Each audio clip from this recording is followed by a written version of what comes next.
ఇక డీటెయిల్స్ చూస్తే విశాఖ పశ్చిమ నియోజకవర్గం వైసీపీ కార్యాలయంలో రాజ్యాంగ నిర్మాత డాక్టర్ బిఆర్ అంబేద్కర్ జయంతి వేడుకలు ఆదివారం ఘనంగా నిర్వహించారు. ఈ సందర్భంగా డిప్యూటీ మేయర్ జియాని శ్రీధర్ తో పాటు పశ్చిమ వైసీపీ అభ్యర్థి అడారి ఆనంద్ కుమార్లు పలువురు నాయకులు అంబేద్కర్ చిత్రపటానికి పూలమాలలు వేసి నివాళులర్పించారు. ఈ సందర్భంగా వైసీపీ అభ్యర్థి అడారి ఆనంద్ మాట్లాడుతూ సీఎం జగన్ పై రాళ్ల దాడిని ఖండిస్తూ నిరసన తెలియజేస్తున్నామన్నారు.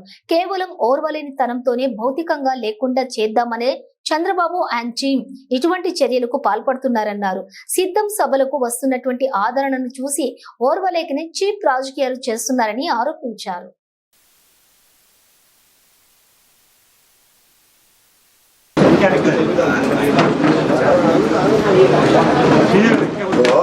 बाबा साहब अंबेडकर बाबा साहब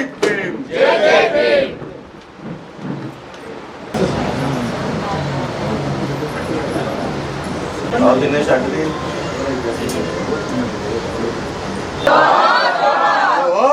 बाबा साहब अंबेडकर गारी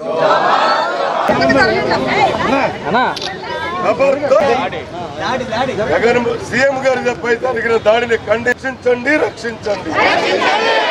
తెలుగుదేశం కిరాయి కుండలారా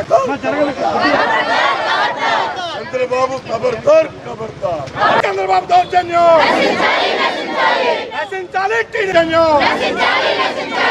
రక్తాన్నైనా చిందిస్తాం, అర్పిస్తాం. కిరాయి కుండలారా సీఎం గారిపై జరిగిన దాడిని ఖండించండి, తెలుగుదేశం కిరాయి కుండలారా.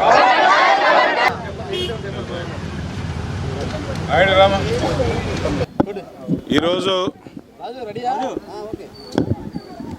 రాష్ట్ర వ్యాప్తంగా నిన్న జరిగిన సంఘటన మా ప్రీతమ నేత మన ముఖ్యమంత్రి గారు జగన్మోహన్ రెడ్డి గారి మీద జరిగిన దాడి మేరకు ఈరోజు మీ అందరం కూడా నిరసన తెలియజేయడం జరిగింది. ఇటువంటి కుళ్ళు రాజకీయాలు ఈ దౌర్జన్యంగా ఏదో విధంగా జగన్మోహన్ రెడ్డి గారిని భౌతికంగా లేకుండా చేద్దామనే ఉద్దేశంతో ఈరోజు చంద్రబాబు నాయుడు గారు అండ్ టీము ప్రవర్తించడం, ఇటువంటి చర్యలకి పాల్పడడం అన్నది చాలా బాధాకరం. ఈరోజు సిద్ధం సభల దగ్గర నుంచి ఈరోజు ఈ బస్సు యాత్ర వరకు, సిద్ధం బస్సు యాత్ర వరకు చూసిన ఆదరణ, ప్రజల తాలూకా ప్రేమని, జగన్మోహన్ రెడ్డి గారిని ఏ విధంగా తండోపతండాలుగా జనాలు వచ్చి ఆయన రిసీవ్ చేసుకోవడం చూసి ఓరవలేక ఈరోజు చంద్రబాబు నాయుడు ఇటువంటి చీప్ రాజకీయాలు చేయడం అన్నది చాలా దుర్మార్గం. అంటే ఈయనకి కొత్త కాదు, ఎందుకంటే పిల్లనిచ్చిన మావ మీదే, ఎన్టీఆర్ గారి మీదే ఆయన మీద చెప్పులు వేయించిన సంస్కృతి ఈరోజు చంద్రబాబు నాయుడు గారికి ఉంది. ఈరోజు కొత్తగా ఒక ఎక్స్పర్ట్ షూటర్ని తీసుకొచ్చి ఈ క్యాటిల్ బార్ ఒక షార్ప్ స్టోన్తో ముందుగా ప్లాన్ చేసి నుదుటి మీద కరెక్ట్గా ఈ పాయింట్లో పెట్టి కొడితే డెఫినెట్గా డ్యామేజ్ అవుతుంది, ఆయన ప్రాణాలకు కూడా హాని ఉంటుందని ప్లాన్ చేసి ఈరోజు ఆయన్ని భౌతికంగా లేనందుకు ప్రయత్నించారు. ఈరోజు చెప్తున్నాను, నేను ఎంతమంది వచ్చినా కూడా ఆయన ప్రజల కోసం ఎంత ముందుకైనా వెళ్తారని సందర్భంగా తెలియజేస్తున్నాను. జగన్మోహన్ రెడ్డి గారిని ప్రజల గుండెల్లో ఆయన స్థానం అన్నది ఈరోజు ఆయన జనాలు బట్టి మనకు తెలుస్తుంది. ప్రజలే కాపాడుకుంటారు ఆయన్ని. ఈరోజు ఎంత సెక్యూరిటీ ఉన్నా కూడా ఎట్టి పరిస్థితుల్లో ప్రజలు కూడా ఈ రోజు నుంచి ఆయన్ని 1000 కళ్ళతో కాపాడుకుంటారని సందర్భంగా తెలియజేస్తున్నాను. ఇటువంటి చర్యలు చంద్రబాబు నాయుడు గారికి అసలు తగవని సందర్భంగా తెలియజేస్తున్నాను. తప్పకుండా ఈ ఎలక్షన్లో ఎట్టి పరిస్థితుల్లో ఆయనకి ఒక్క సీటు కూడా రాకుండా 175కి 175 సీట్లు తప్పకుండా వస్తాయని సందర్భంగా తెలియజేస్తాను. అందరికీ నమస్కారం. ఈరోజు ముఖ్యమంత్రి గారు జగన్మోహన్ రెడ్డి గారు 26 జిల్లాల్లో కూడా పర్యటిస్తూ మరీ ప్రజలందరూ కూడా ఆయన్ని రిసీవ్ చేసుకోవడం, మళ్ళీ రెండోసారి ముఖ్యమంత్రిగా మేము అవకాశం ఇస్తామని చెప్తూ ఈరోజు మనం చూసాం వాలంటరీ వ్యవస్థని రద్దు చేసి మరి అనేక మంది వృద్ధులు 30 మంది వరకు చనిపోయిన పరిస్థితి కిందటి నెలలో.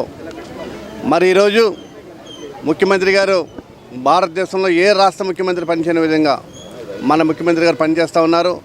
175కు 175 ఏదైతే పిలుపునిచ్చారో ప్రతి ఒక్కరు కూడా ప్రతి కాన్స్టిట్యున్సీలో ప్రతి జిల్లాలో కూడా ఈరోజు ముఖ్యమంత్రి గారికి ఆదరణ చూసి మరి గతంలో విజయవాడలో వంగవీటి మోహన్ రంగ గారు అమర నిరాదీక్ష చేసినప్పుడు ఏ విధంగా అయితే అతి దారుణంగా చంపబడ్డారో మరి అదే విజయవాడలో ఈరోజు మళ్ళీ మన ముఖ్యమంత్రి గారిపై దాడి చేయడం చాలా అవమానకరం. మరి ఏది ఏమైనా భారతదేశంలో అన్ని రాష్ట్రాల ముఖ్యమంత్రులు కూడా ఈరోజు మన ముఖ్యమంత్రి గారికి సంఘీభావం తెలపడం, ప్రధానమంత్రి గారు కూడా ఈరోజు నిన్న రాత్రి సంఘీభావం తెలపడం, ఇటువంటి చర్యలు చాలా తప్పని చెప్పడం, మరి ముఖ్యమంత్రి గారు బేగా కోలుకోవాలని మిగతా అన్ని జిల్లాల్లో కూడా పర్యటించి మన రాష్ట్రంలో అన్ని ప్రాంతాల్లో అత్యధిక మెజార్టీ తీసుకొచ్చి రేపు 13 జరగబోయే ఎలక్షన్స్లో ప్రతి ఒక్కరు కూడా పార్లమెంట్కి కానీ అసెంబ్లీకి కానీ ఫ్యాన్ గుర్తుపై ఓట్ చేయడానికి ప్రతి ఒక్కరు కూడా తయారుగా ఉన్నారు. మరి ఈ సందర్భంగా వెస్ట్ కాన్స్టిట్యూన్సీ నుంచి ఆనంద్ కుమార్ గారి నాయకత్వం ఈరోజు ఎన్ఐడి జంక్షన్లో రాత్రి కానీ ఈరోజు కానీ మరి ఆందోళన చేపట్టి ఈరోజు ముఖ్యమంత్రి గారు బేగా ఆరోగ్యంగా కోలుకోవాలని మరి అనేకమైన టెంపుల్స్లో ప్రార్థనలు చేస్తూ ఉన్నాం ఈరోజు తెలియజేస్తూ సెలవు తీసుకుంటాం.